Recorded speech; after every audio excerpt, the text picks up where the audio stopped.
Indlela hleka nancuma ngayo nendlela ndiphuza ngayo ayibonakalisi nesincinci sazela. Kuye ingathi izinto zisafana njengesiqhelo. Yaye akaboni ndonakele kule yonke le nto ayenzayo imfihlakalweni.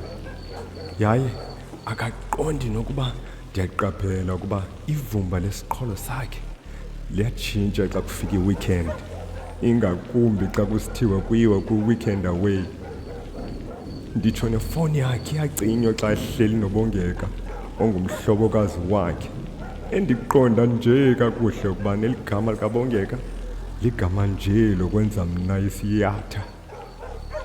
Inokuba kaqondi ndayazi ukuba uyaxoka, yaye ndimvulile, ndisamnika nje intambende.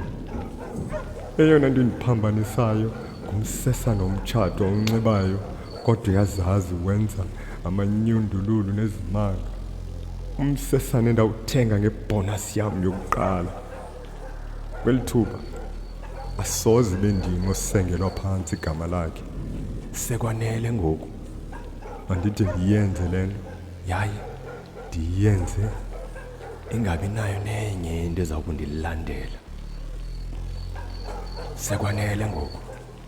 Sibolekeni indlebe kaloku mawethu, nasi siqwengana sebali.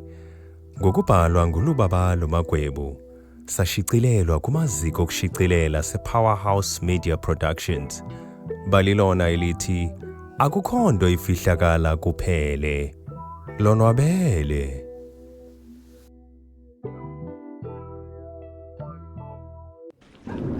Yabona njengoba ndiyiplana le nto, funeka nje ndiqinisekise into yokuba ndiyenza ibe yi-clean job. Khawuthi ke ndicinge, i-car accident mhlawumbi?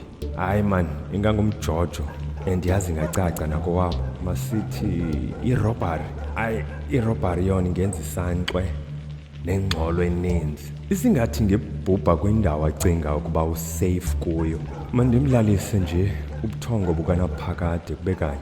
Loo nto yithi mandimnike ipilisi alali angavuki. And yaye ziya kuncibilika msinya kwi-red wine. Yona i-red wine ifana nqwa negazi elimpompoza entliziyweni yam ngoku. Ingathi ndiyazibona ndinxibe isutu entsha emngcwabeni wakhe, ethengwe kukufa kwakhe ngenxa yamanyundululo okurhexeza. Ingathi ndiyabava abantu besithi, oh Shem, usiza nalo mfana wokuswelekelwa ngumfazi esemncinci kangaka.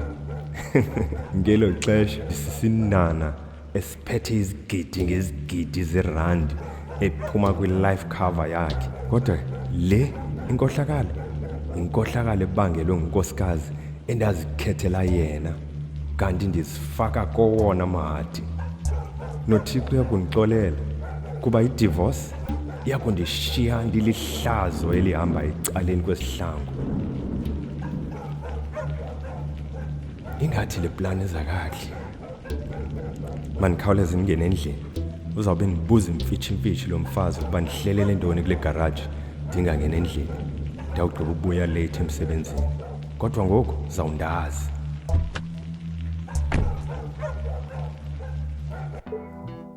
Phulaphula kaloku eli kunye namanye amabali anokutsala umdla wakho.